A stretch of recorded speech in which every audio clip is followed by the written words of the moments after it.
Better than David. David. Okay, Yeah, one question. yeah. You probably don't know the scriptures good enough. Um, oh, we live. We're live. We're live. Come. I guess Shabima, you in a stationary place? Oh, these guys is mobile. But now you're still mobile, aren't you? Con, I'm stationary. What's been going on with Fernando, man? Yeah, man, he has oh no, disappeared. Yeah, last time I spoke to him, he just said he was working a lot, but that's a lot of work.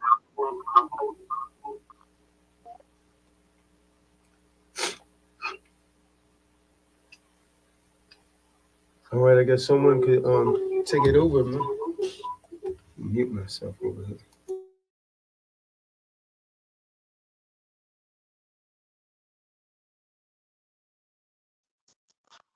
Con, shalom, shalom.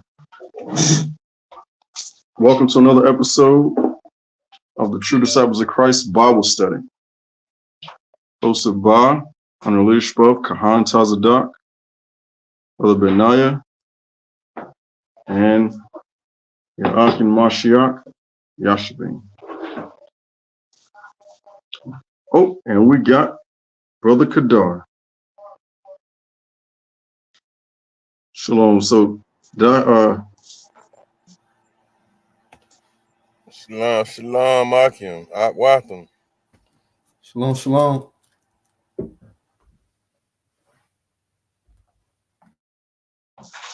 Khan, did anybody have anything that they wanted to bring out specifically? Anything that the Most High has been revealing to you or tugging on your spirit? Yeah, I messaged those sisters, about three of them, see if one of them want to teach, man. When they're biased over here, none of them responded. Probably got a frog in their throat. But they know who they are. I messaged three sisters. Nobody responded. How ironic is that? Khan, yeah, that's wild. Because there's definitely a place for women teaching in the kingdom. Yeah, they can There's teach definitely sisters. a place for that. They can Khan. teach the sisters right now. Come. Nobody responded. It's a definite need. It's a definite need.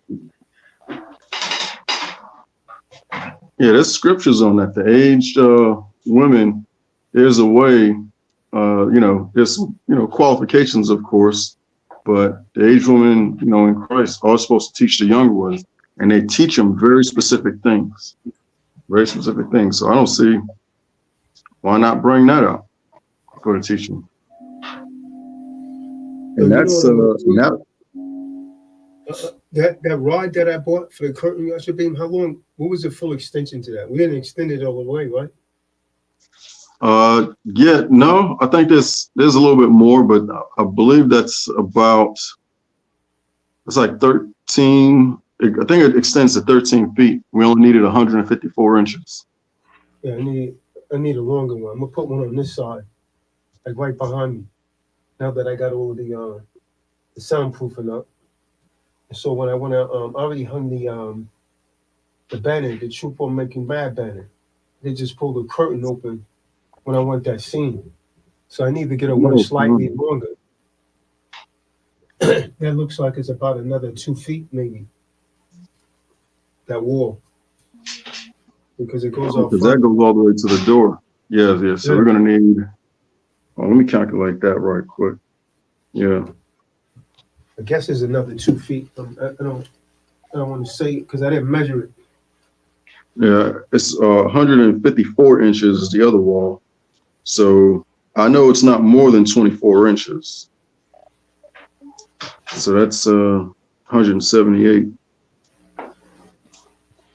So 178 inches, you're looking at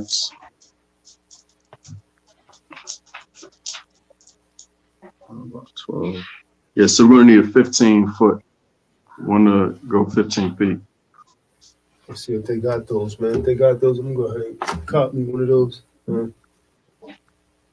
I have the red behind me. I just leave the store phone up. I mean, the soundproof behind the TV, but I cover the other soundproof up with the curtains now. It's good. That there's no feedback or nothing in this room anymore. Nothing's bouncing off the wall. I can tell my voice is coming in clearer too. Oh yeah, I can definitely. Yeah, I spot that. It's coming clear, man. I'm glad that worked out. Yeah. All right. I guess whoever's doing it, man. Con. Con, Well, I we got were just talking about. What was that? y'all should be in here ask for the precept. I got the precept for him. Oh, Con, yeah, it's in the book of Titus, is what you got? Con. Con. The book of Titus, chapter 2, verse 3. The aged women likewise, that they be in behavior as becometh holiness. Not Hold false up. That's the qualifications. Lots. You gotta go. As in the Kahan tells the doctors, we gotta go real slow on that because folks get happy about teaching but don't want to qualify. And this is in the so-called New Testament, so this applies to all denominations of so-called Christians. And I'm gonna call you Nazarene in training or sleeping Nazarene because that was their original name. You know what I'm saying? So this is the qualifications before teaching. All right, go ahead, continue, Rob. Come. As becometh holiness, not false accusers. Hold up. So becometh holiness, ladies, women of the Most High, daughters of Sarah, not false accusers. Now we know a lot of, from the teachings of the Kahan and dealing with different spirits, women that take on the bread of idleness, they are quick to accuse, very, very quick to accuse. So this is right here telling you what spirits not to identify in order to qualify to teach other women, ladies. All right, go ahead, continue. Not given to much wine. No drunkards. Come. Teachers of good things. Teachers of good things. You can take out the word good and substitute that with Supreme Elohim or Yahuwah. So things that are of the Most High. Those are the good things. Go ahead, keep reading. Verse 4, that they may teach the young women to be sober, to love Whoa, their husband. Wait a minute. Sober. But now look up that word, etymology of the word sober. So these are very specific things that you're teaching. You ain't just teaching on how you feel on a given day or how you feel about this situation, how you feel about that situation, how you feel about it. I got it. I see a picture of David right here. Cut it out.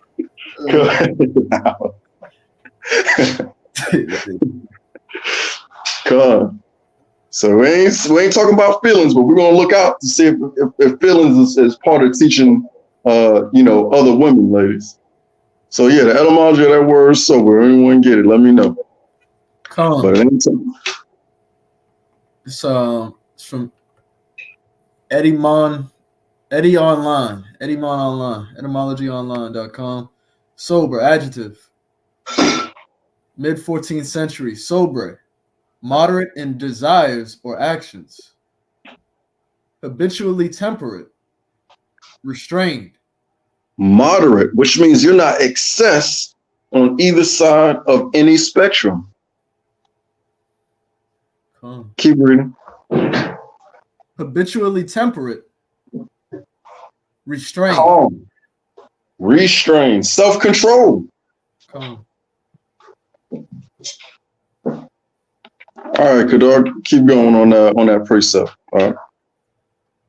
To love their husbands. To love their children. Wait. So it is imperative that the older generation of women teach the younger women to love their husbands.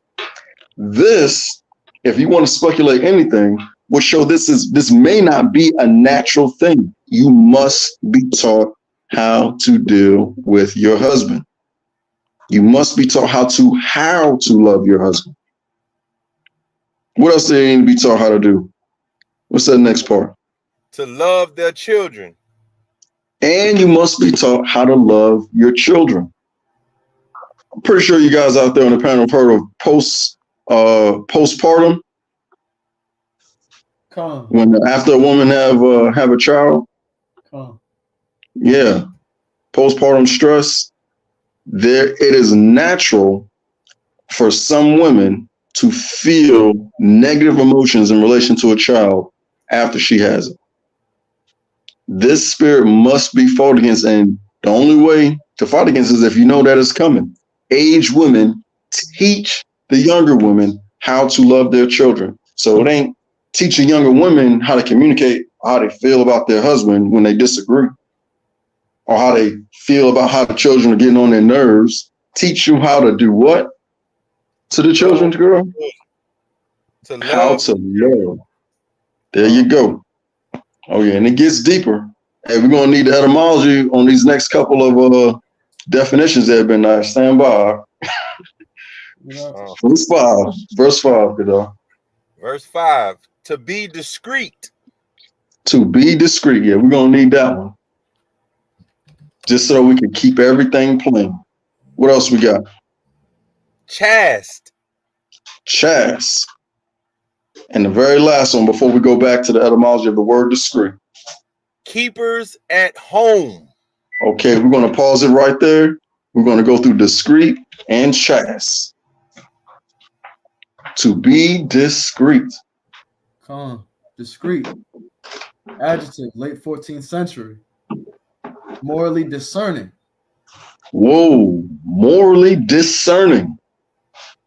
What is the basis of our moral character, those that believe in Mashiach Yahushua?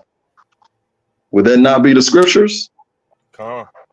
So that's the plumb line, ladies, that you use to teach other younger women to be discreet. And what's that chaste? I know we've been over it numerous times, but I'm just gonna play stupid. That's what folks like. And this ain't even the so-called Old Testament. So all the prophetesses, deaconesses, folks that are in the choir, ones that like to, go to the club on a weekend, early weekend, and then try to go to so-called church on a Sunday. What's chaste?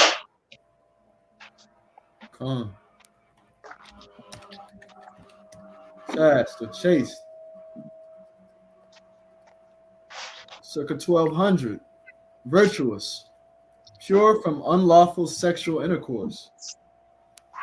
Old French. Ooh-wee. Morally pure. Wait a minute. Now we know the majority of folks nowadays aren't any virgins. So this right there will be one of the biggest spirits that a woman must overcome. So you have to you have to overcome yourself and teach the younger woman to be sexually pure. So this is a list of things, and none of these things are light. You know what I'm saying? I don't think it's light. Even though they talking about teach a young woman how you feel, because that's how most women relate. But the mature age woman, there's a place for you, a very important place, because there are all these points that we're going over. It builds up to how the family unit functions. Would you not agree? Yeah. And then keepers at home. How do you keep the home? Ladies, do you keep it clean? Do you keep it in excellent condition? Do you build it up? Are you looking to make the house more of a home? Are you trying to build the home into a castle? How do you keep your home? Aged women, this is your duty. Husbands really, we got a lot going on, and dealing with this world. It technically shouldn't be up to the husband, even though it falls on him. Ultimately, this is the mother's responsibility, the aunt's responsibility, the grandmother's responsibility, elders' responsibility to teach the young woman how to keep a home. Imperative, because no man, especially no man in the Most High, want to come home to a mess, chaos, tornado, hurricane looking type surroundings, critters. You know what I'm saying?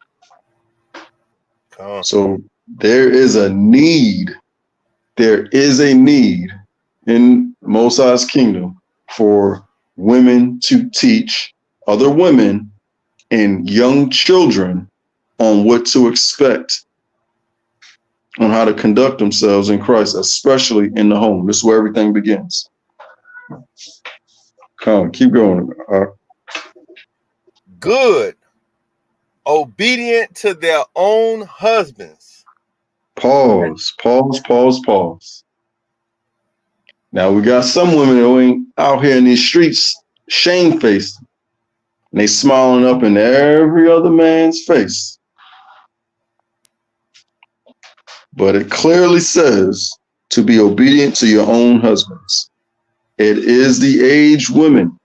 Now, this is where a clique of righteous women can come together to correct folly in the body amongst other women, especially the young ones that behave naively.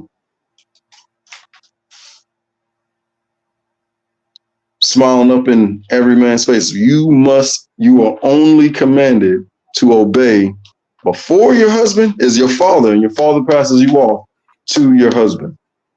You don't have to listen to no other man, women that are married. Don't have to listen to no other man in this earth but your husband, and you must be taught how to be obedient to your own husband and disregard all others. This is in the so-called New Testament now. This is some heavy stuff, because we already know this ain't what's going on. What's the majority of outcome of the children in single-parent households? Got kids in the street. Everybody all over the place. The kids in the street grow up to be adults in the street, end up being part of the system for the most part. But I guarantee you, if they listen to their own husbands, there won't be many kids in the street. And that goes back to the book of Malachi, chapter 4. We're going to stay focused on this for right now. So the purpose is for the aged women to teach the younger all of these things. This right here makes up the ultimate help of the family unit, especially for the men in the Most High. And the culmination of the aged woman to be teaching younger women is for the success of the family, but ultimately for the Most High. And what's that last part? So that what? That the word of Yahuwah be not blasphemed. Hey, Benai, go ahead and look up the etymology of the word blaspheme. To not blaspheme the Most High's word. That is very significant. Con. And you're going to see here in a moment. You ready, Art? Con.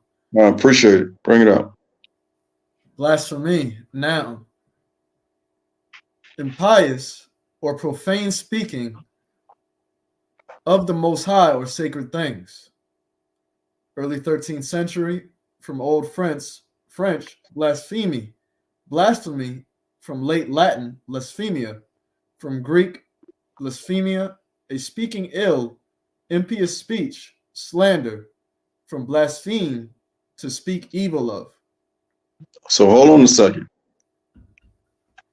So women that teach, aged women that teach the younger women, clearly it's the right thing to do. Because if this does not take place, If it doesn't take place, the Most High's word is being blasphemed if you're in the body.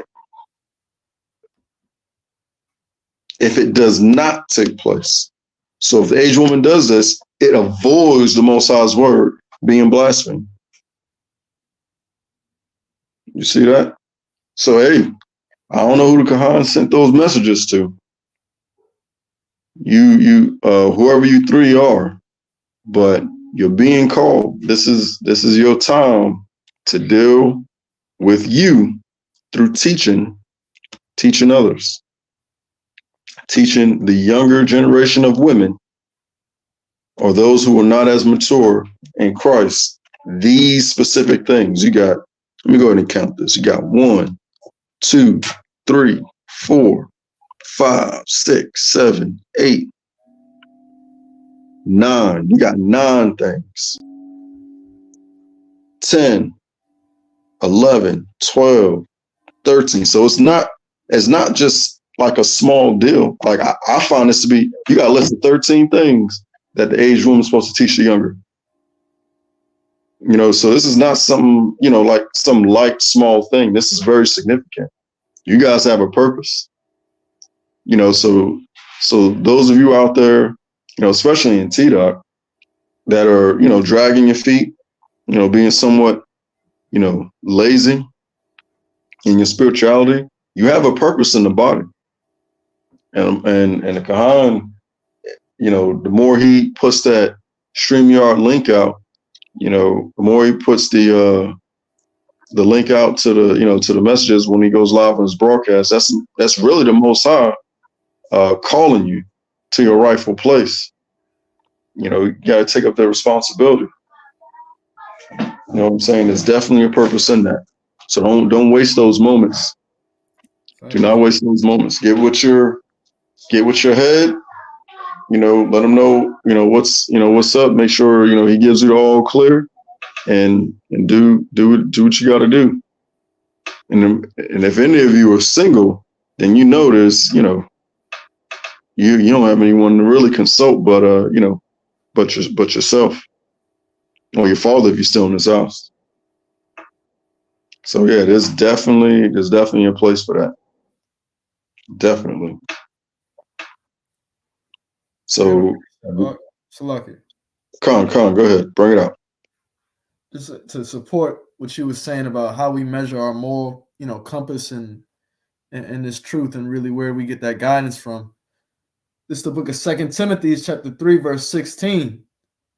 All scripture is given by inspiration of Yahuwah and is profitable for doctrine, for reproof, for correction, for instruction in righteousness, that the man of Yahuwah may be perfect, thoroughly furnished unto all good works. So just to supply unto what you're saying, those scriptures that we just went over are all for doctrine and reproof and for correction and instructing the elderly woman to go out and teach the younger woman, instructing these women on how they're supposed to be. The entirety of the scriptures are supposed to be like that. So that's what these calls are for. These Bible studies on Tuesdays and most high willing on the Shabbat is to come and be reproved, to get the instruction of righteousness, to apply yourself. It doesn't really take that much time out the week to put time towards the study of the Most High's word. You know, I look forward to it, but continue on. Carl, it's definitely necessary. It's necessary even more so now, the closer we see the income, because the majority of us, we didn't grow up in households like this. Nope. You know what I'm saying? Everyone has their stake or their cross in Mashiach to carry. And, you know, the Kahan, he put out a template. So there's really no excuse. Dealing with your fears, you know, if you got any of his books, the affirmations, coming on the you know, the Bible studies and the Shabbat lessons, and if you're around enough, you know there's a commercial side, so it even points you back to the Most High, you know, in those instances. So there's no reason to be stagnant in your spirituality at all. No need to leave the message on read. The Most High is calling you, and I mean, no one knows the day or the hour. You know, it's the Most High. You know, Most High forbid, but that'll be, you know, it could be your time to you know, recommit yourself to Him and to be better. That's what these are for. You know, definitely reprove, but especially the pandemic that's going on inside our culture and community, you know, as the Most High's chosen people. There's a lot to overcome, and it's not impossible with the Most High's word. But everybody got to be in place. Everyone has a gift. Everyone has a position, and yeah, especially those in T-Doc and all you out there that are listening. This is the ideal place to learn, the ideal place to grow. Come. I mean, I'll say it definitely starts in the home. You know what I'm saying? So you can't just, of course, you can't just come out and just start teaching. You got to be an example of that thing. So ideally, what type of woman or Most High do you want to be? What qualifies a woman of Most High to even be saved in the first place? How do women receive their salvation? That's a good question. That's an excellent question. If anyone out there in the comments know how does the woman in the body of Christ receive salvation and keep it?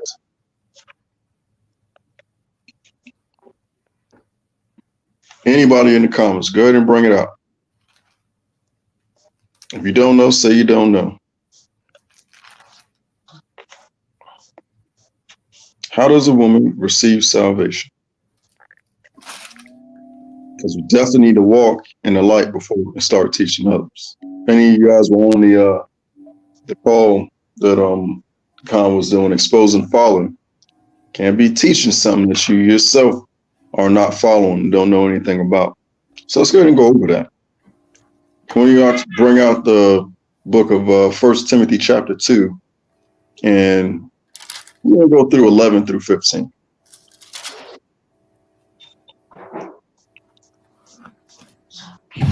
Con, it's the book of 1 Timothy, chapter 2, verse 11.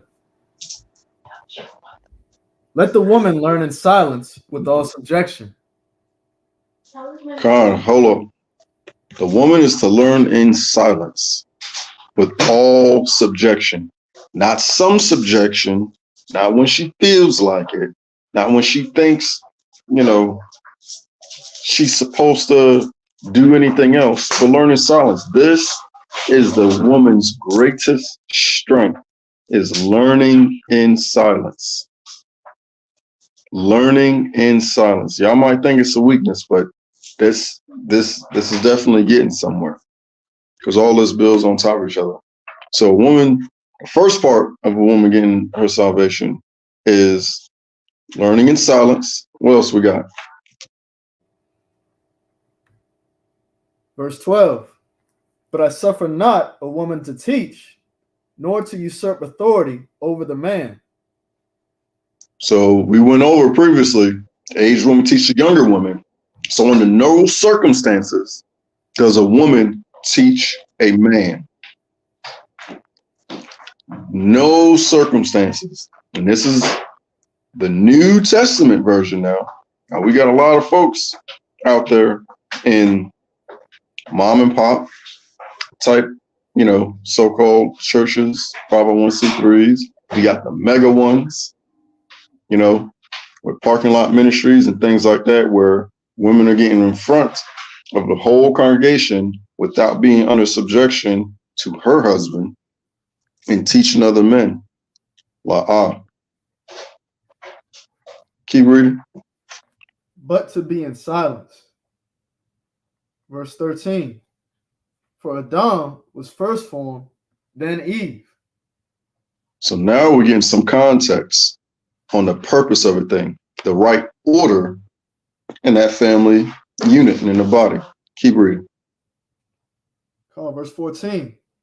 And Adam was not deceived, but the woman being deceived was in the transgression. Pause. So I recall reading that the woman is the weaker vessel. We're going to continue on reading. Qadar, if you can bring that, let me know when you find that precept where it says that the woman is the weaker vessel. So here in the New Testament version, I know we hear all the types of excuses, but Adam was clearly not deceived, as it's written here, verbatim, word for word, not our words, 1 Timothy chapter 2, verse 13. Go ahead and go to 14, huh? Come on. And Adam was not deceived, but the woman being deceived was in the transgression. Verse 15. Notwithstanding, she shall be saved in childbearing. Pause on that. So notwithstanding. So here's mercy. Most High didn't get rid of the woman altogether. He didn't provide judgment without some form of reconciliation. So this is the pathway to it. Start from the top. So notwithstanding. Notwithstanding, she shall be saved in childbearing. And having kids. If they continue in faith and charity. In charity, meaning love. And holiness with set apartness. Set apartness, being sanctified, and sobriety. Now we went over sober-minded. So this is the act of being sober-minded, sobriety, clear-minded. So that's how women saved. And these type of women in the body are the ones that are qualified, aged women, to teach the younger women. This is how they conduct themselves. This is their mindset. You know, this is what it looks like from the outside looking in. Did you find that precept about the woman being a weaker vessel, Qadar? Bring it up. Want me to read just that specific verse or read up two verses? Because, you know, it all goes ties. Oh, yeah. Definitely get the context. Yeah, we're going to need all that. The book of 1 Peter chapter 3, verse 5. For after this manner in the old time, the holy women also, who trusted in Yahuwah, adorned themselves, being in subjection unto their own husbands. Pause. So now we got the context leading up to a woman being a weaker vessel, following the Most High's word. These women trusted Yahuwah. So the way that you conduct yourself based on the scriptures shows that you trust him, and you're no longer a worldly so-called Negro. Go ahead and read that back from the top part. 1 Peter chapter 3, verse 5. For after this manner in the old time, the holy women also, who trusted in Yahuwah, adorned themselves, being in subjection unto their own husbands. Verse 6. Even as Sarah obeyed Abraham, calling him Lord. Hold up. Sarah called Abraham what? Lord. Man, you know, someone had the nerve to ask me, isn't that not idolatry? Someone asked me that, man. Look, this how far gone that the woman in the nation is left the Most High in his word. You are idolizing your husband? Okay. Some of them would rather I highly doubt that. Highly doubt that. Rather go out and say that. Is that not idolatry? What? Sarah giving Abraham the utmost respect and submission in everything? In every act? Qadar just read that the holy women trusted the Most High and adorned themselves, which means them being in subjection to their own husbands showed on the outside. It wasn't behind closed doors. And when you get out in public, you can't tell they belong to the nation. No, this thing was exploited by them, especially in public, especially in the eyes of others, to know that they are indeed holy women and set apart. Keep reading up. Con. Even as Sarah obeyed Abraham, calling him Lord, whose daughters ye are, as long as ye do well, and are not afraid with any amazement. Verse 7. Likewise, ye husbands, dwell with them according to knowledge, giving honor unto the wife as unto the weaker vessel. Hold on. So here we go. The wife is a weaker vessel. How does one treat something that is weaker than it, but must take the weaker vessel with them? Are they dragging them by the hair? They grabbing them by the throat? Got them in the arm bar or something? By the ankle? Nope, but there is a level of control. I'm not sure what you guys are watching this broadcast on, but if you have your phone in your hand, are not phones weaker than us? Or even a cup or a vessel of water or juice or whatever it is, and we are holding it as it's a possession. Oh, that goes on to something else to prove that.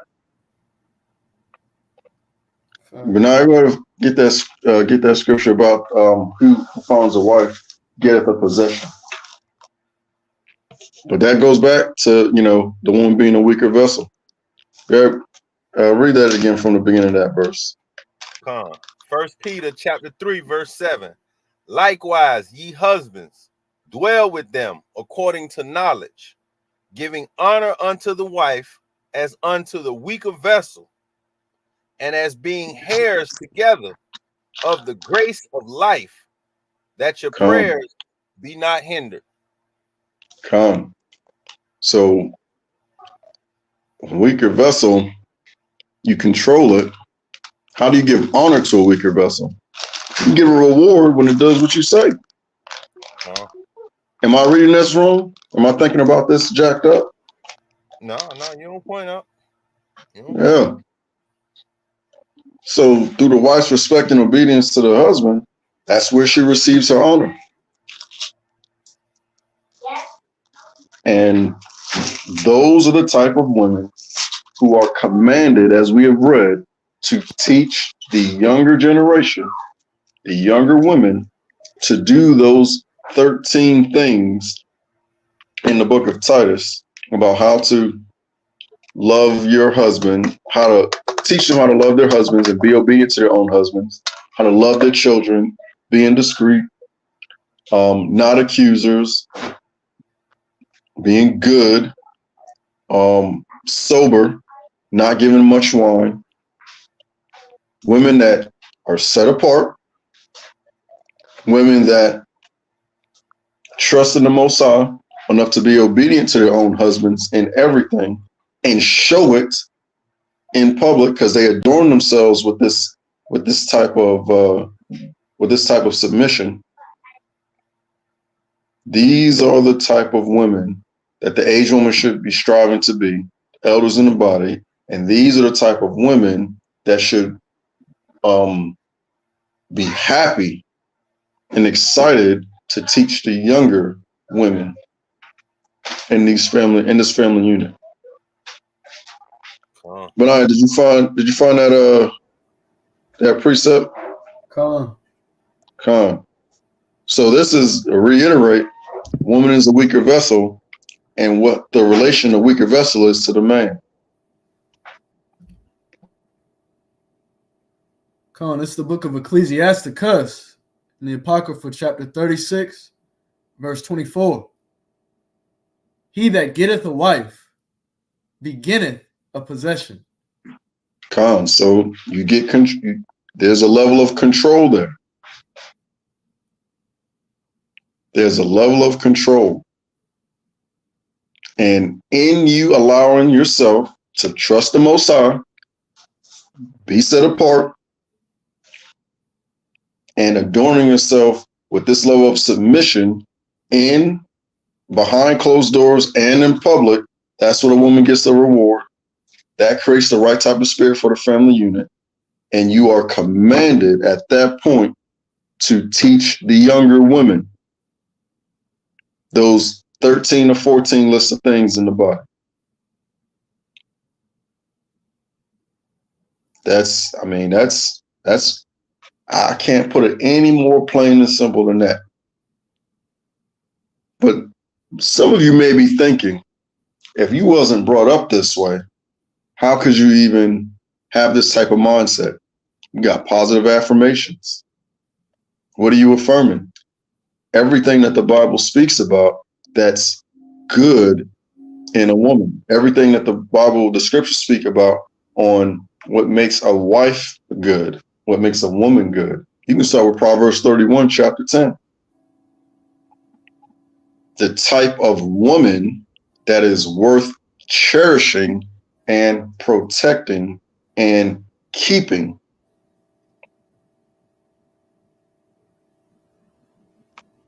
Yeah, someone go ahead and bring out book of Proverbs chapter 31 and verse 10. Because a lot of you women,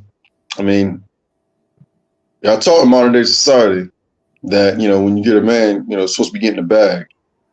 Man, I'm telling you, there's a whole lot more that you want to make sure your man has to offer than just a bag. Not saying that that's not important. It definitely is a critical piece. No ifs, ands, or buts about it. Critical piece. But what type of woman? What type of woman is worth protecting? You got it, Qadar. Appreciate it. The book of Proverbs, chapter 31, verse 10. Who can find a virtuous woman? For her price is far above rubies. Verse 11. The heart of her husband doeth safely trust in her, so that he shall have no need of spoil. So she is worthy to be trusted. Let's see what type of woman this is. Keep reading.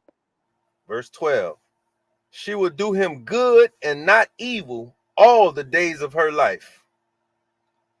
Wait 13. A minute.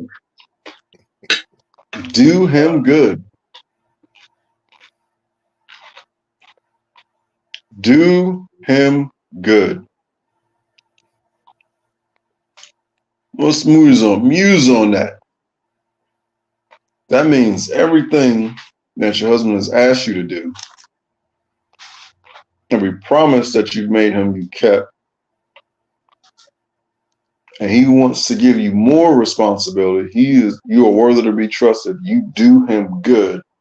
Not some days, not just when you feel like it, not when you feel like he's being, fair.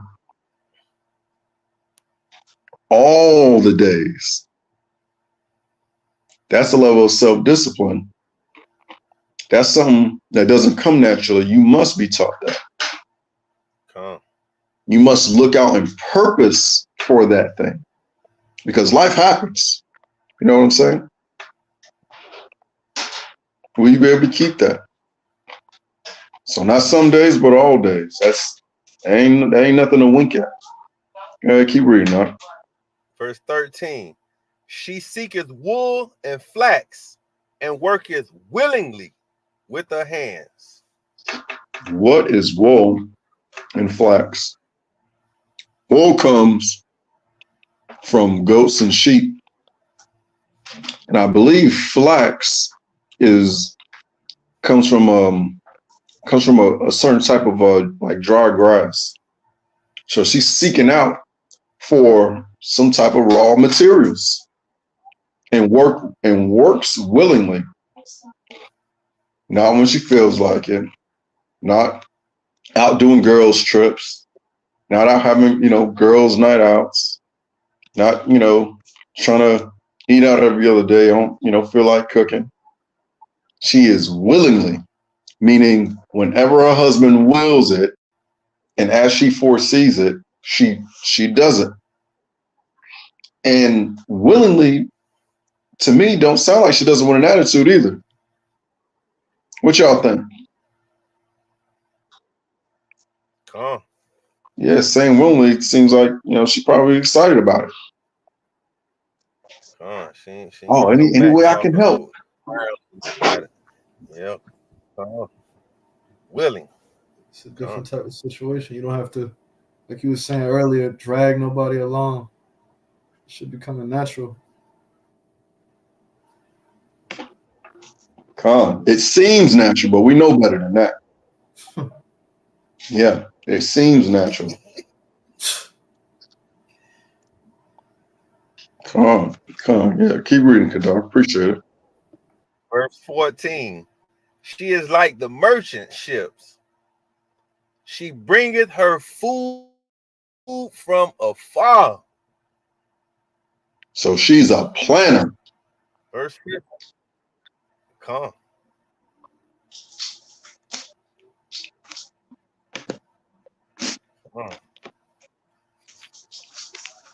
Type of dish. Verse 15. She riseth also while it is yet night, and giveth meat to her household and a portion to her maidens. Now, when is the last time any of us outside the movie theater, a woman rising up before the sun comes up to prepare meals for the day? That is a blessing. My whole life, I only seen one woman do that. My aunt Jane, whole life. Only woman I know that did that was my grandma. That's it. Talking about 5 o'clock, where you smell biscuits being made from scratch. Yeah, man. Or some pear pastries or some pear pies that got picked fresh off the tree with the dew still on it. Come. All right, ladies. Now this is the mindset. This is the mindset. This is what y'all been missing and skipped more than a couple of generations. Come on, keep reading up. Verse 16, select. She considereth a field and buyeth it. With the fruit of her hands, she planteth a vineyard. So she's an investor at her level. Looking at some land. I can do this with that. It'll make this easier. Oh man, my husband loving me every day. We're going to have more children. We're going to need some more food. So make it easier on him. He's going to get this plot of land right here and do this, do that. Keep reading. Verse 17. She girdeth her loins with strength and strengtheneth her arms. So she is protecting her private parts, and she is not a weak woman. She is very much well able-bodied. Her loins are her private parts now. So they ain't out there for everybody to see and be exposed, or even putting herself in a position for something like that to take place. And then it says she strengthened her arms. Practice being willing to work. She can actually be a help to the man without actually trying to be the man himself. I just want to go ahead and throw that out there. Come on, keep reading. Verse 18. She perceiveth that her merchandise is good. Her candle goeth not out by night. Oh, wait a minute. So not only is she rising up before the sun comes up, but she's still keeping house and upbuilding the home when the sun goes down. That's at least 12 hours. That's minimally 12 hours. You up at 5, and then sun goes down most time between 6 and 9. It's at least 12 hours. She is willingly working and working this thing out in the family unit. Man, that's a rare thing right there. To have a mindset like that, that's literally like a mini righteous man. That's how I look at it. That is the ideal woman at her level, in her position.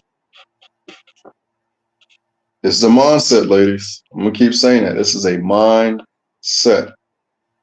This is the type of thoughts, type of foresight, and the type of spirit that you should strive to embody and perfect, so that way you can teach the younger woman. This is what that looks like right here. Come on, keep reading. Come, verse 19. She layeth her hands to the spindle, and her hands hold the distaff. Making clothes and stuff, weaving things. Keep reading. Verse 20. She stretcheth out her hand to the poor. Yea, she reacheth forth her hands to the needy. So she's compassionate, shows empathy.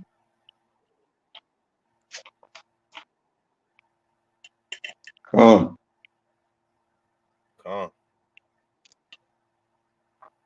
Verse 21. She is not afraid of the snow for her household, for all her household are clothed with scarlet. Come. Ready for the changing seasons. Not even skipping a beat. Verse 22. She maketh herself coverings of tapestry, Slakia. Her clothing is silk and purple.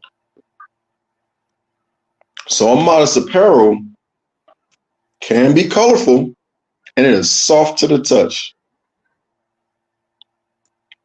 So it's not so much because a lot of women call modest apparel boring, or oh, that's so old fashioned. You go ahead and get you a silk garment with some nice pretty colors. Your man's going to be over you equally, and everyone who you don't belong ain't going to mess with you because of how you dress. They ain't going to be looking at you in desire because you're not showing off your curves. But your man will, because he knows what it is underneath there. That's your protection right there. Ain't nothing boring. Ain't nothing old fashioned, so to speak, about modest apparel that is made with, good materials. Not at all. He's giving me permission right here. You just got to use your imagination to get back to where we need to be. It's a mindset, ladies. It's a mindset. Come on, keep reading. Verse 23. Her husband is known in the gates when he sitteth among the elders of the land. That's because of what she's been doing. She ain't up in everybody's face, but folks are watching. You already know that. And he is well known in the gates because of how she conducts herself. Take care of her own household business. Keep reading. Verse 24. She maketh fine linen and selleth it, and delivereth girdles unto the merchant. She's somewhat of an entrepreneur. Ain't no somewhat. She is an entrepreneur at her level. Come on, keep reading. Verse 25. Strength and honor are her clothing, and she shall rejoice in time to come. All right, so we're going to hold off right there. Because a lot of women they like a lot of compliments and, want to be honored and, want to be coddled and, like they're a baby. Oh, baby this and baby that. Man, that comes with time. That comes with effort.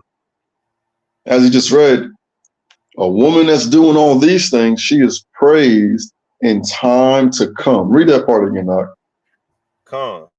Verse 25. Strength and honor are her clothing, and she shall rejoice in time to come.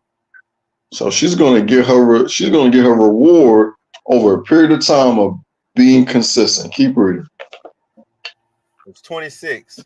She openeth her mouth with wisdom, and in her tongue is the law of kindness.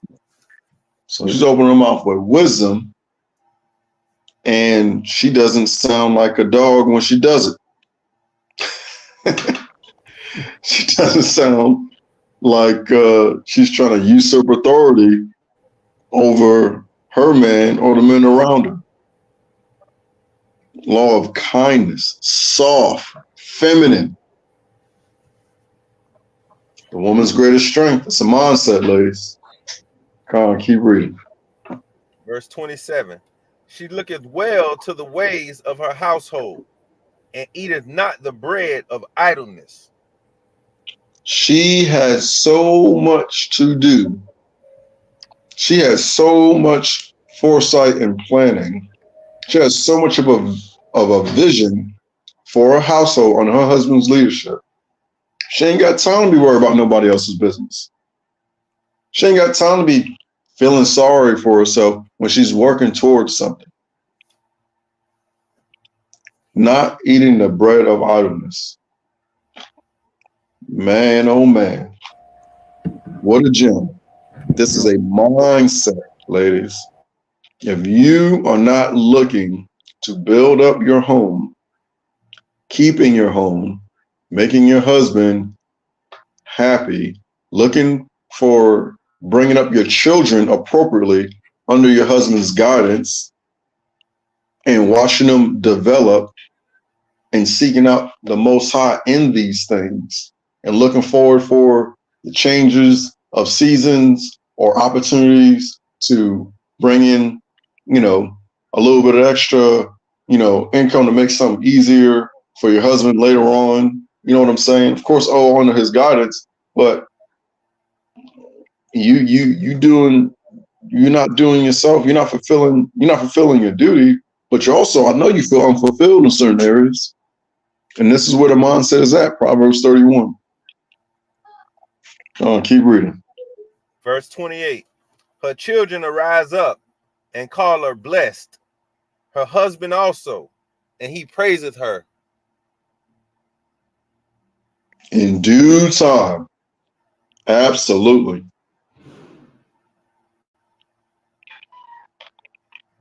Verse 29. Many daughters have done virtuously, but thou excellest them all.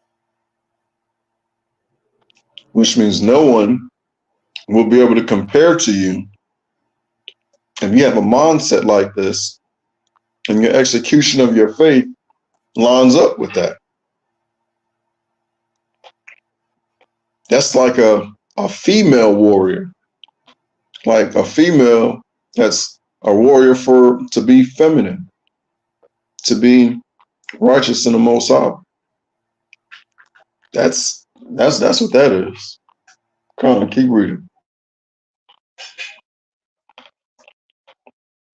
Is deceitful, and beauty is vain. But a woman that feareth Yahuwah, she shall be praised. A woman that respects Yahuwah in all aspects of her life, mind, body, and spirit, will be praised no matter what. But that makes a woman good in my sight if she respects Yahuwah. There's a precept in Ecclesiastes that we should not forego a good woman. I don't remember that right off the top the verse, but you help me out with that. Bring and let me know when you find it out. Forego not a good woman. Oh yeah, there it is. Come, keep reading, Qadar. Verse 31.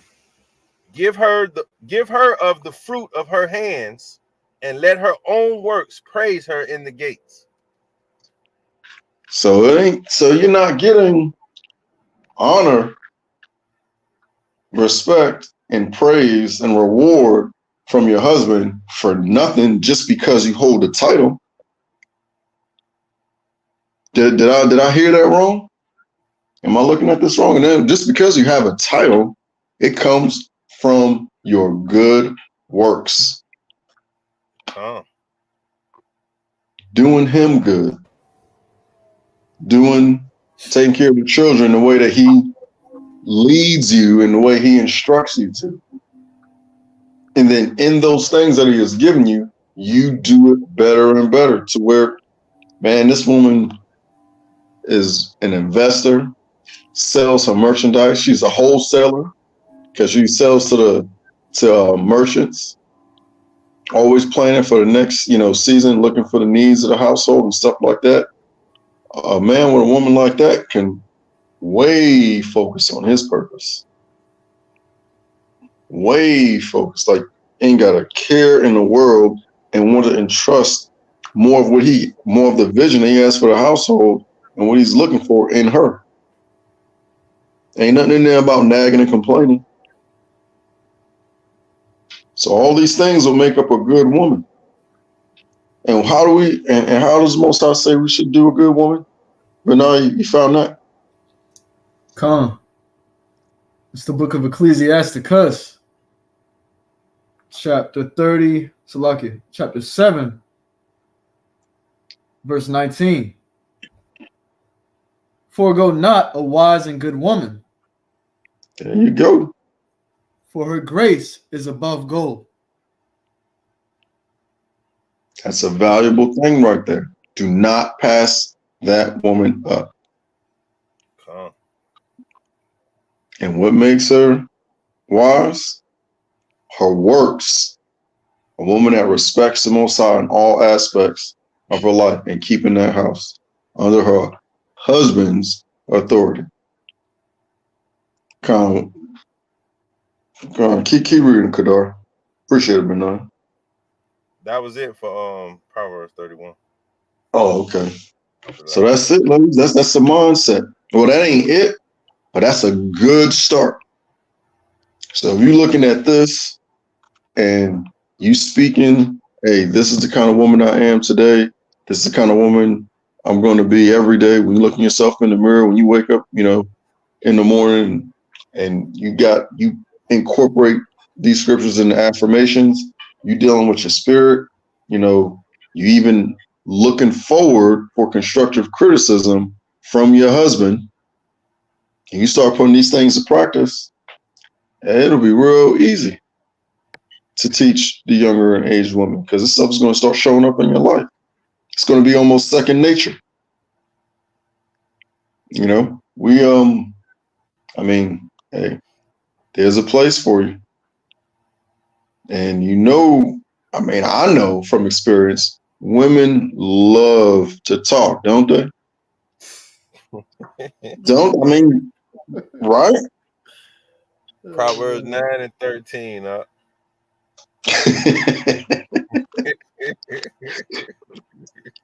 They love to talk, man.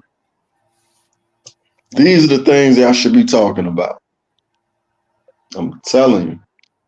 Building each other up, pushing each other in these things right here. Talking about how good you did, how much of an asset you were, to your husband from one day to the next. Talk about that amongst each other. You know what I'm saying? How you teaching the children? How you navigating, their spirit as they develop. That's healthy peer pressure. Provoking each other to righteousness. That'll be a pretty dang on good sisterhood whenever that come about. It is a necessary thing. And that's where the majority of that teaching is going to be taking place.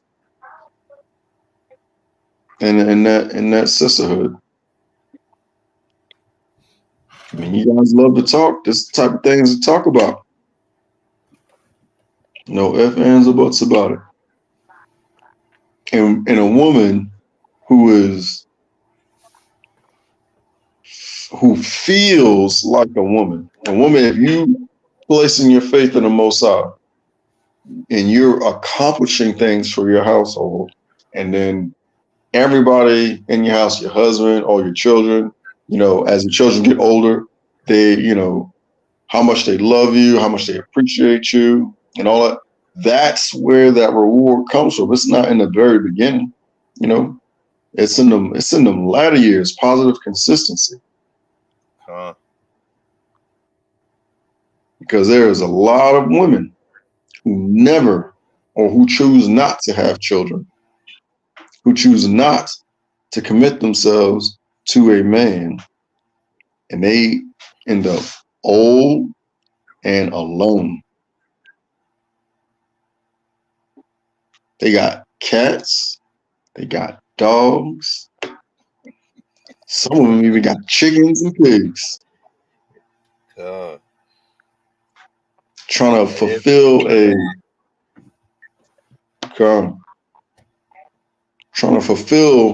a hole that can never be filled unless you put things in proper order. That's crazy. You're gonna substitute a child for an animal? They do it. Every day. Them expensive dogs. Yes, every day. Insurance plans for the dogs, letting them sleep up in the bed, letting them kiss up in the face, all of that. And that spirit is out there trying to fulfill a hole that was never meant to be filled by any other species but a man. Y'all creating a family together as a unit. These things you must guard yourself against. Brought it out earlier. That's how the women are sanctified through childbearing, through bringing life, onto this earth to have those children. That's how they're sanctified. How could you live this whole life and not want to, produce something on this earth? You know what I mean? Like, it's almost like when you have children, you're extending your life because you can pass on the knowledge you've gained over your life and the teachings that you know to be true unto the Most High and give it to them so they can make this planet a better, existence. So they can live on and serve the Most High. And you choose not to do that? And just adding to what you're saying, they sanctified through childbearing. Just look at the story of Sarah. Sarah was barren. But through her works and the ways that she served Abraham, the Most High opened up her womb at an old age and allowed the blessed child to come. Yeah.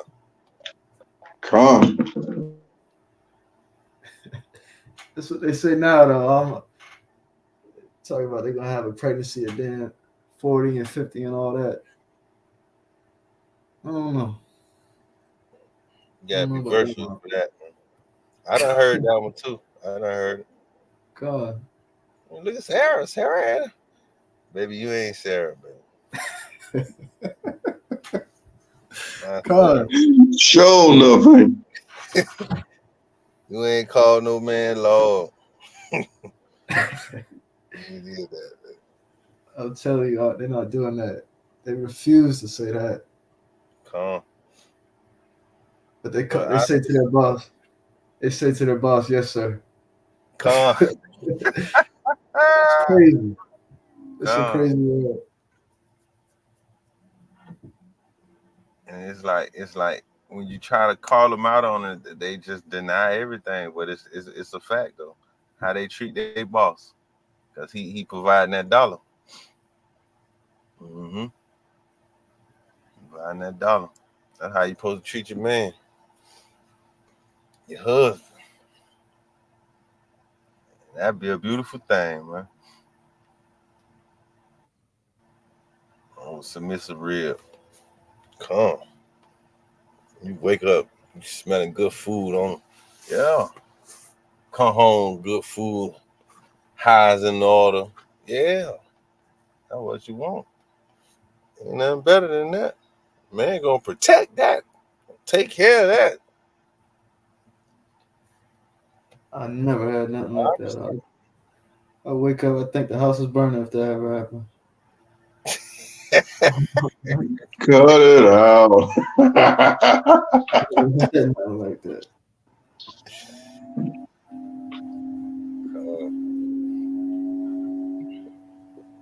Man, ladies, it's a mindset now. We need you. We can't have you any kind of way. You got to be the right kind of way. This is it right here. It's possible though. It's possible. Oh, yeah. Just gotta obtain that favor from the Most High. 1822.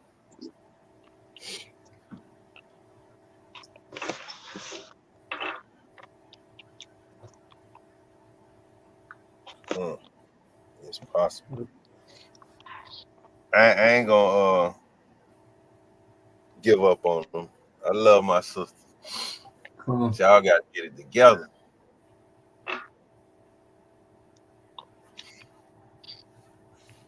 Gotta get it together. Kind of way the man has a mindset to provide this, the same tenacity should a woman have for serving a man and keeping the house. Come.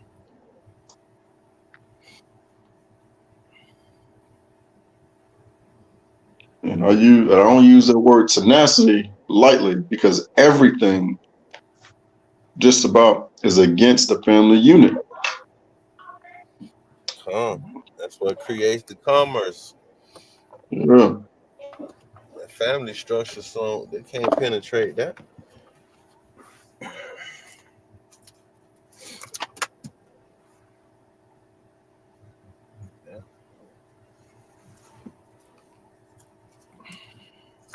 You bring out that divine order. Come. Oh yeah. It's a mindset, ladies. That's where your call is. That's where you're gonna get the most fulfillment. Otherwise, you're gonna live with regret.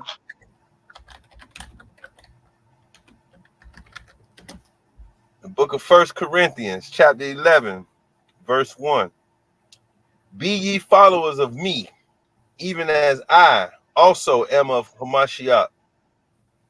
Now I praise you, brethren, that ye remember me in all things, and keep the ordinances as I delivered them unto you. But I will have you know that the head of every man is Hamashiach, and the head of the woman is the man, and the head of Hamashiach is Yahuwah. First. That's a strong family unit. Come. It's a strong family unit.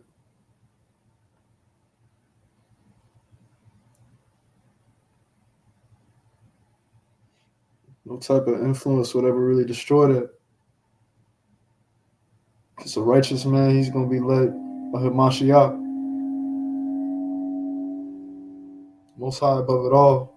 And the woman is going to be submissive and under subjection unto her man.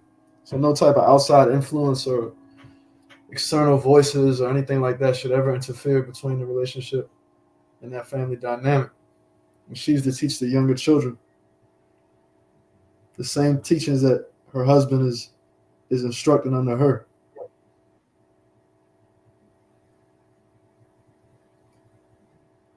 That type of unit is indestructible, man. Beautiful thing.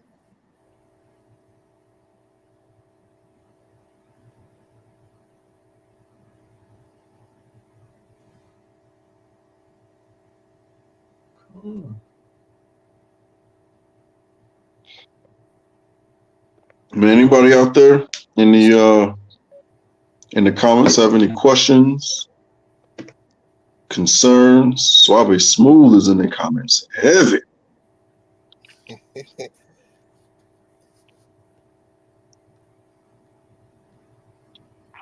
I see you, man. I see you. Shalom, brother.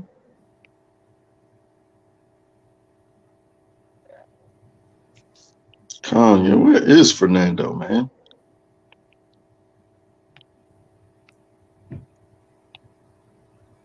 Let's see him in a minute. I'm trying to call him.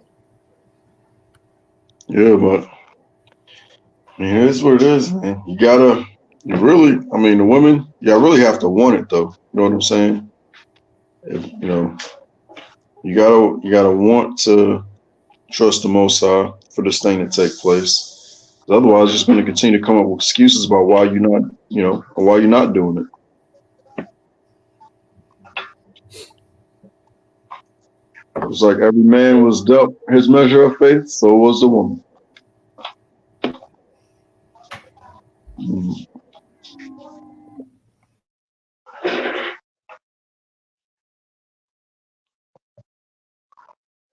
Um,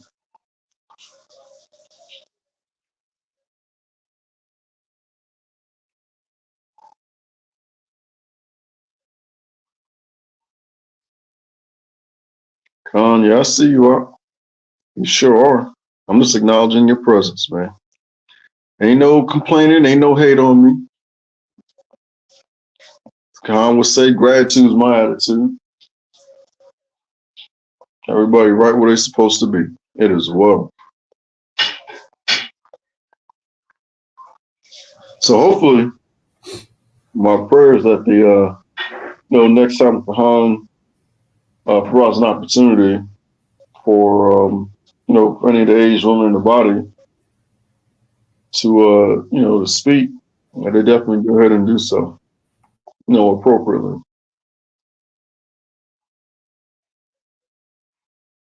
It's just a necessary thing. It is a necessary thing. Facts.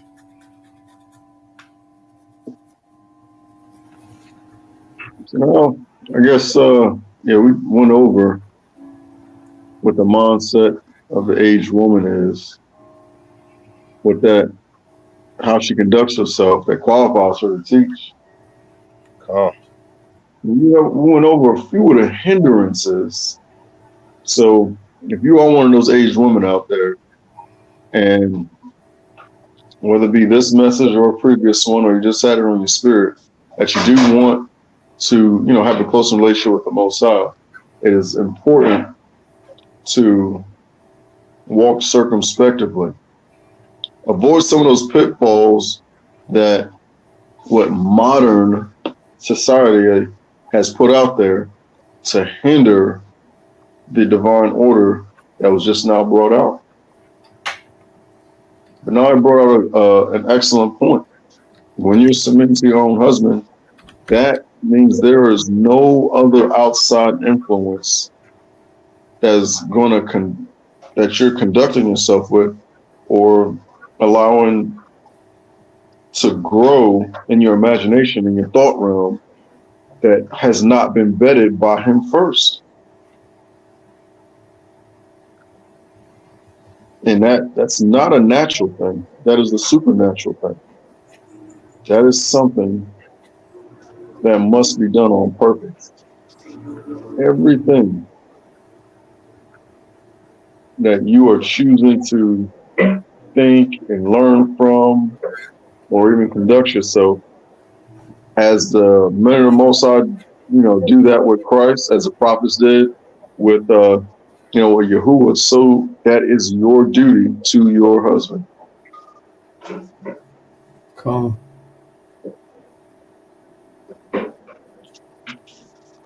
Everyone plays a role. Ain't no easy street in the kingdom. You gotta show forth and prove, and that is your position, ladies, women of the Most High, daughters of Sarah, which ye are. You're supposed to conduct your thoughts and your actions based on your husband's guidance and leadership. And anytime you're interacting with him or the children, contrary wise, you're technically sinning. You're going backwards in your relationship, with Yahuwah in Christ. Just like we're commanded to do that, with him, you are with us. So what are some of those pitfalls in society today? What makes it easy for for a woman to not conduct herself, thus saith Yahuwah in Christ? We brought out a couple of them. I'm going to lay one out. Single parent households puts you at a disadvantage because a lot of single parent households, they're taught for a woman to be independent. They teach you how to use a man versus building him up. So that's a pitfall that's being pushed in modern society that you must avoid. You got government assistance. Hey, to each his own, do what you got to do. But when that stuff first came out, a woman wasn't allowed to have a man in a home in order to receive economic boost, so to speak. So that right there is a trap. That breeds a mindset of a woman thinking she doesn't need a man or to not give him as much respect.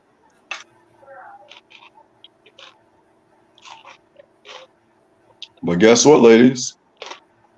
A man is still giving you the so-called government assistance, welfare, WIC, EBT. It's coming from another man anyway. And to choose that over your own husband, that's a pitfall that goes against the Most High's divine order. That'll breed a certain kind of spirit.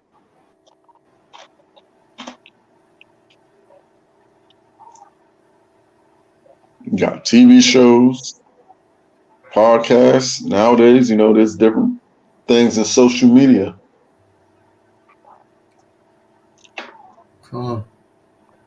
Secular, music and hell of a days, all that breeds a certain kind of spirit that destroys a family unit.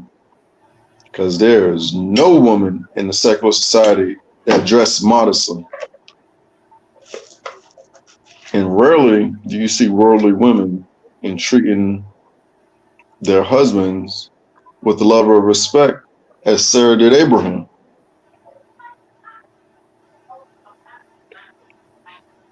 But hey, if you guys out there in the comments know anything different, let me know. Correct me if I'm wrong. I don't know anybody like that.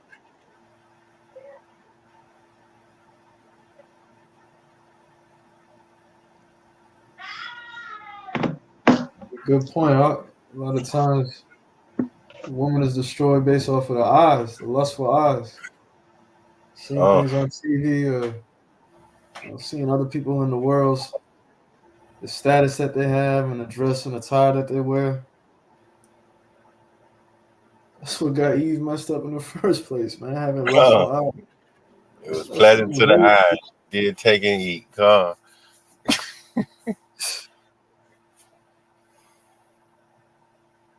Being in love with the world. You need to love your husband, not the world.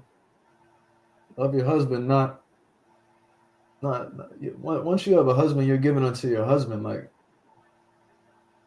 that stays within the confines of you and him. There's no need for no outside influence like your parents or your friend who can't hold down a man or have no type of relationship past a month. That stuff shouldn't have any presence inside of your relationship. That happens all the time. Fornication and adultery. Come on, I got the song. Adultery and fornication has ruined this nation. Spouse say they love you, but they might be faking. That's true. It destroys the relationships and the family foundations. I feel like those are all hindrances.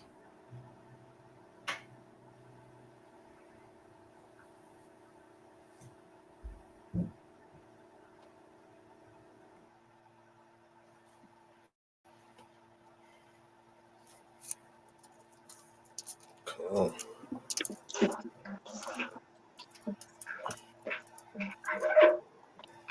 So you got the public fool system also provides a hindrance because the sons and the daughters, the first teachers are the mothers. If you have to, and you got your sons and daughters in the public school, and you're not screening that material, you're inviting another spirit into the home, which again, that's a potential pitfall and must be closely monitored because of the sons and the daughters are giving the mother a hard time. It's going to be hard for her to do everything that she need to do for the man. Another pitfall: court systems. We're on this panel, nothing. I mean, we're not new to that, but women truly cannot take care of the children on your own. Reconcile to a certain degree with that man to be able to provide for them appropriately. Because as soon as you get the court system involved, they're getting a piece of that. You don't get it all.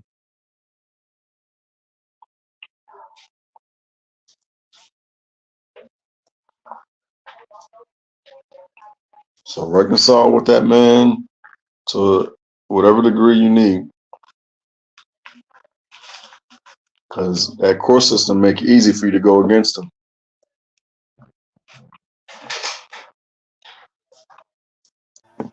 There's a lot of pitfalls to avoid. A lot of pitfalls to avoid.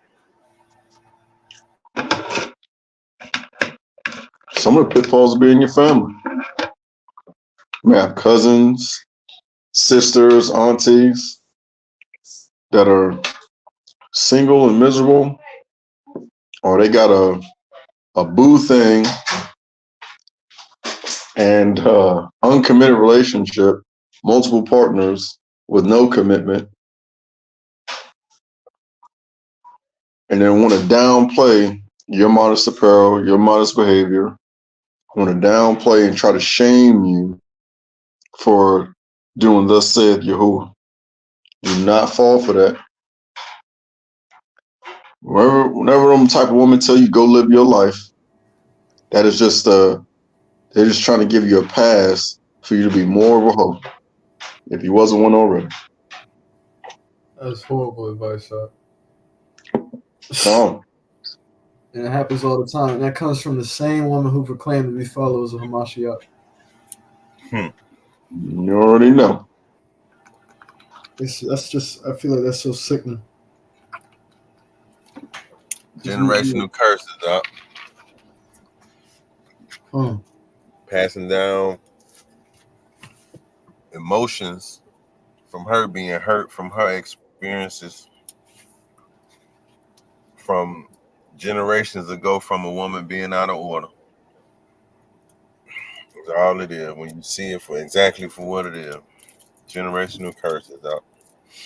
One woman played the hoe, the harlot, got hurt, past experiences, never healed from it, never learned from it, and pass it down. Yeah. I ain't gonna be tied down to no one man. That is the largest load of crock and doing himself a great disservice. It's crazy. Biology even tells us different. Come. You hear that? You hear go live your life. You hear oh, this is a new time we're living in. Okay, even in Christ's time, y'all think the woman was dressing like they dress now? Even in Hamashiach time, like that's not the so-called Old Testament. The Bible does not. The words of the Most High can't age. It can't go. You can't put an expiration date on. Thus saith the Most Yahuwah, the Supreme Allah.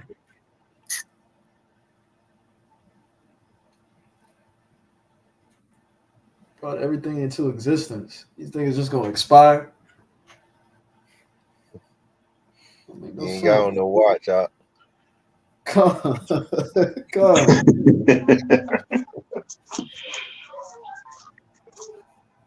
Man, the pitfalls one must avoid. You want to fulfill the Most High's will for your life. They out there. The traps are out there. They've been putting it out there since the 70s. Nothing new under the sun.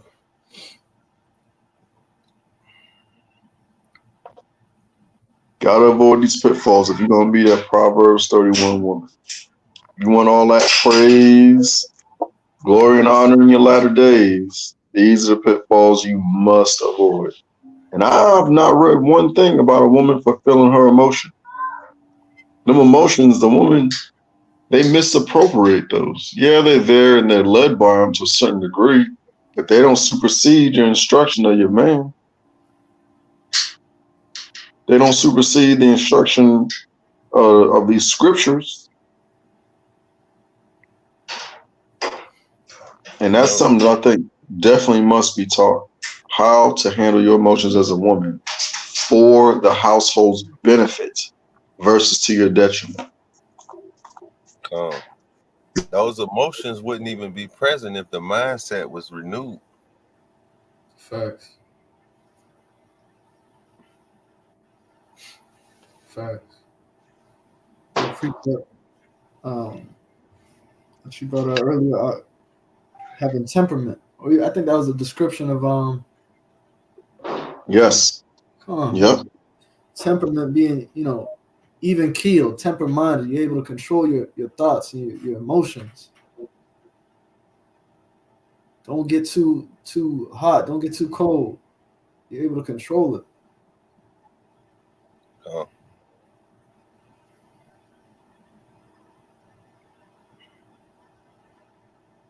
That's what makes them go off at the mouth. them emotions. That's what makes them do a lot of stuff up.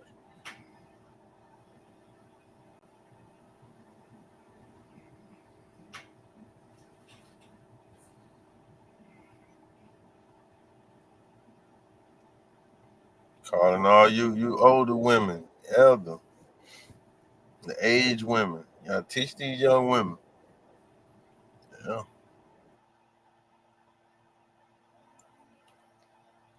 Come on, Eve, disconnect from that serpent.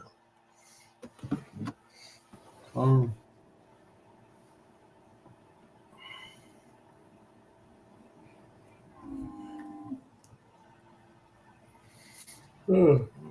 get on board so we could build a nation.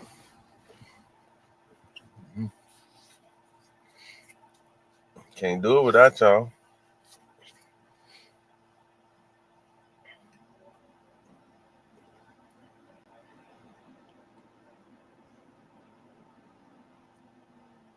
Oh, yeah. I mean, going over everything, they have a tremendous responsibility.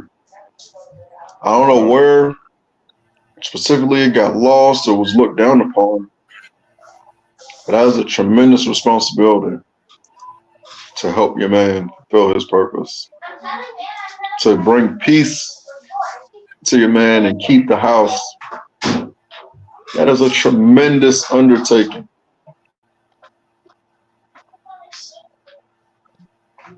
To be your man's arms and legs, he's the head and the mouthpiece. That is not something that should be looked down upon, but something worthy of being praised as it was written.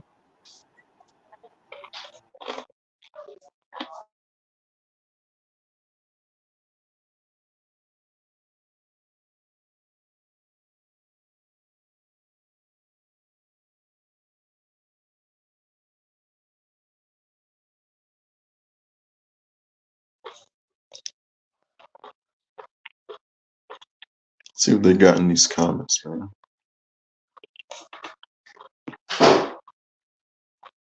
Oh yeah, Suave Smooth still over there. Man, Fernando, I don't know where you at, huh? You show up. I called him. He ain't answer.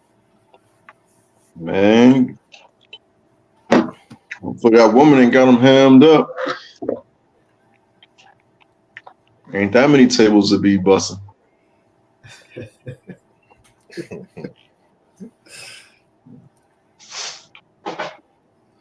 And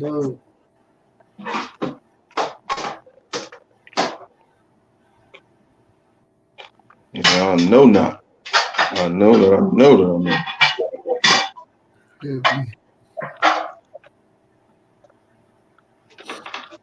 know. Idea. Pray all is well, man.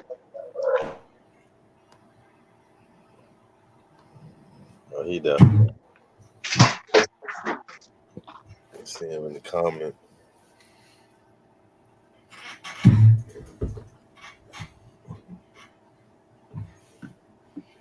Got Matt Too Saucy in the comment too. Shalom up. Oh yeah, long time no speak.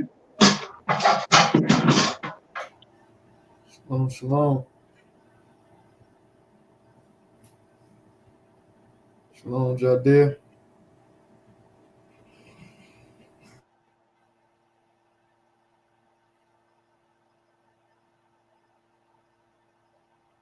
Come on.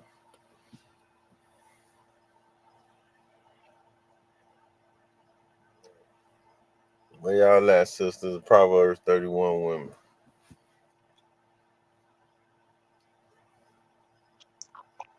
Yeah, that should be a curriculum or a university.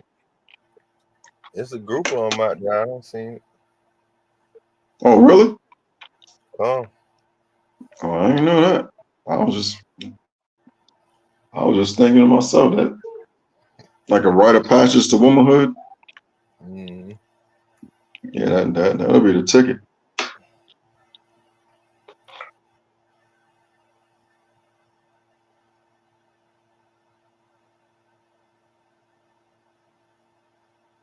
Beautiful thing.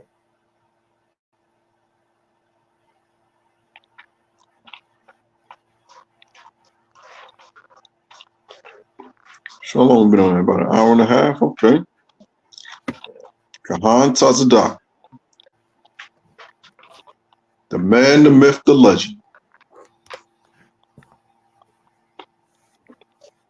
Looks like it might be time to shut it down. Unless you got something else you want to add. Yeah.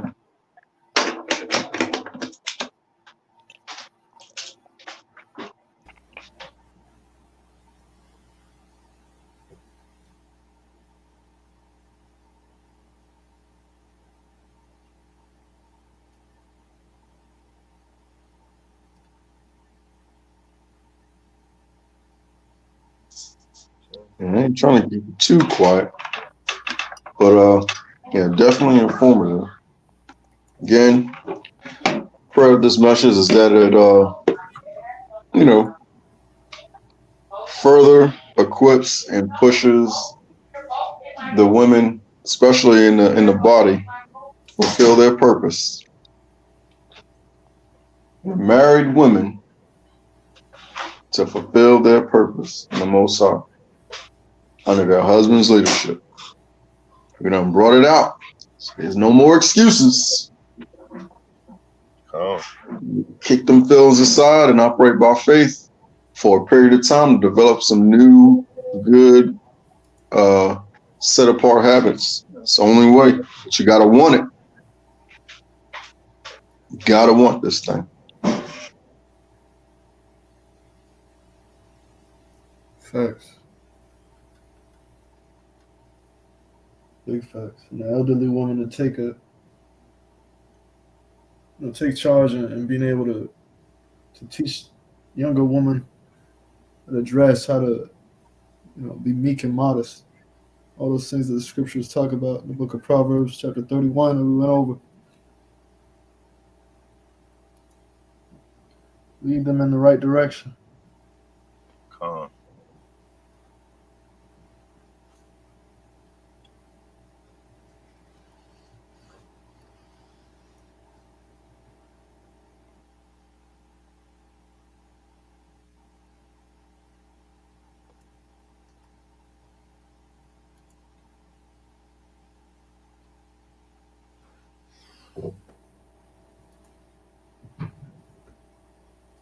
That's it, right?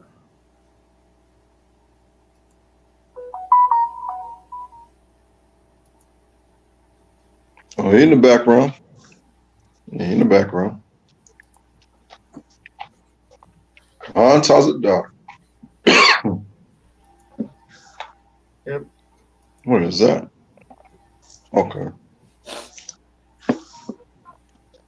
Why is this computer running so slowly now?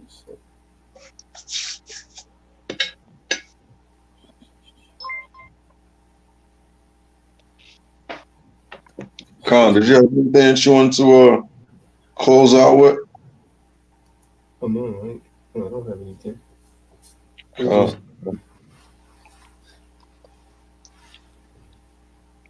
Listening in the background. Just a fragment. What do you think could be causing my computer to suddenly run slow, Bernard? I mean, revving up. I don't have a lot of processes running in the background. It's weird. It just started this out of nowhere. This. Be a lot of things. Why? Probably Depending on, you said it's a. be a rocket scientist to figure that out, huh?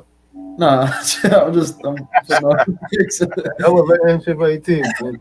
You say you got an all-in-one?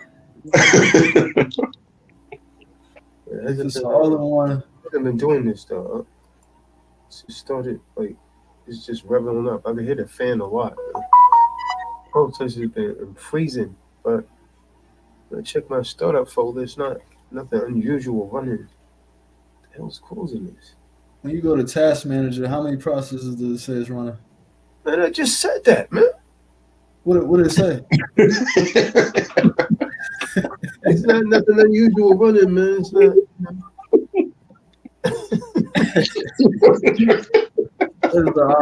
There's a script you can run. It's called Windows Util, and it takes away like all unnecessary background because Windows takes up a lot of background processes. You know, just even when you're not really doing nothing, like at 100 or something, it really should only be like 70, 60, maybe max around 80 something if you're really not doing nothing. But I would say it might be hot doing the streaming. If you got a bunch of tabs open with the YouTube and everything like that. Yeah. But I've been doing that for a minute, man. I don't know why this thing just start doing this. The hard drive's just a little over half away, so I don't get it, man. Let's see, optimize. You download any new apps? Because I would try to keep your files and everything, but reset to a different system image. Maybe if you downloaded something, it might be taking up a lot of processes that don't show.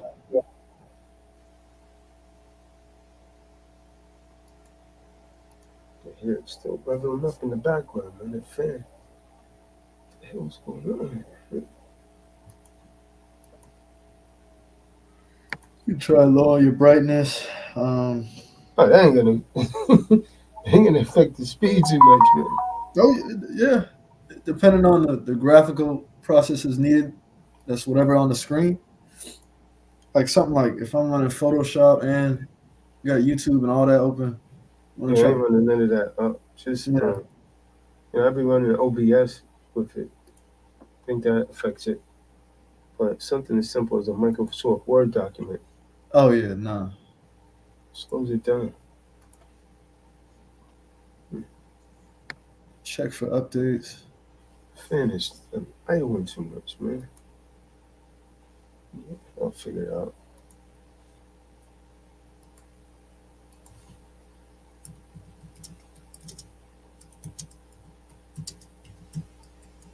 I started doing that too. I was even thinking, you keeping the house warmer. I was thinking about that today. What was that? I know I've been blasting the heat in my house, and my fan on this laptop been going a little bit harder too. I don't know, maybe if the internal temperature is getting a little hot on the inside. No, that stream y'all do it. Yeah, the stream y'all definitely do it. So mine going right now. I don't know if you can hear it. Come.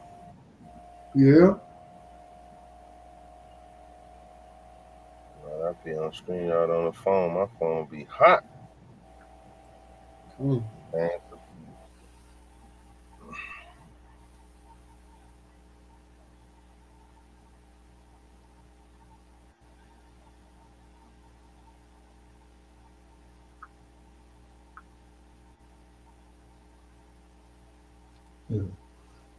I'm trying to restore this PC, man, to an outlet. It wasn't doing this, huh? Sometimes the updates be screwing it over, man.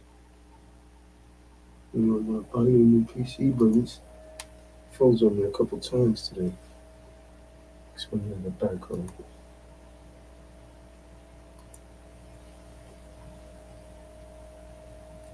Definitely could be an update.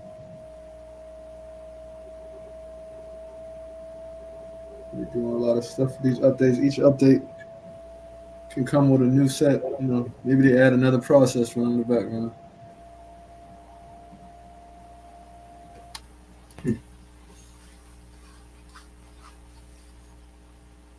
Keep telling me this, man. The only updates I allow is the security ones for the most part.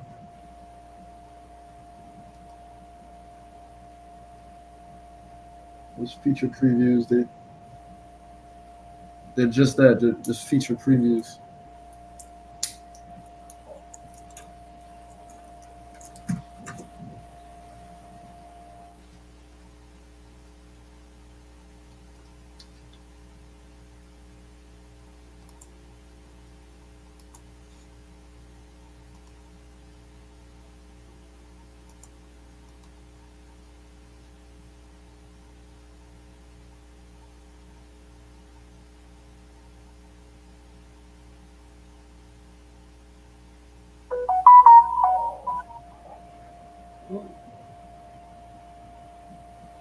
So it makes Linux so good because it's so lightweight.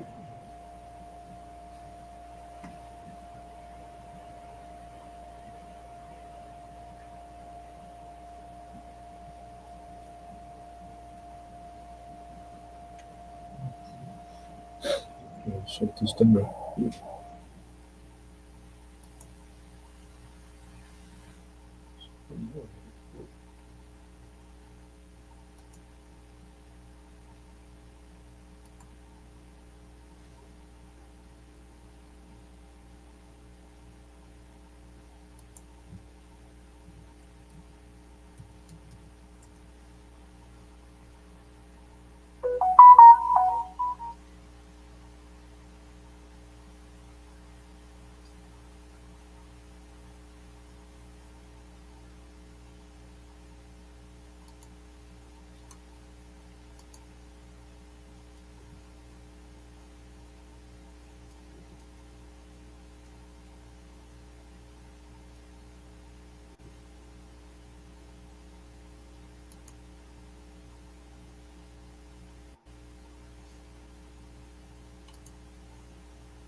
Chrome is a memory master too.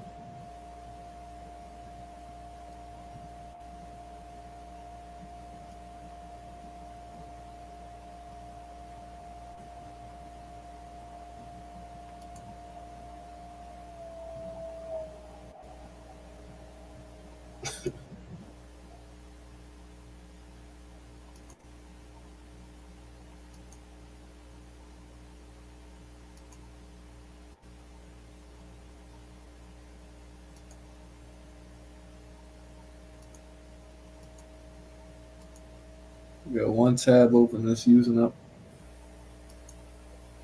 70% of memory. That's crazy.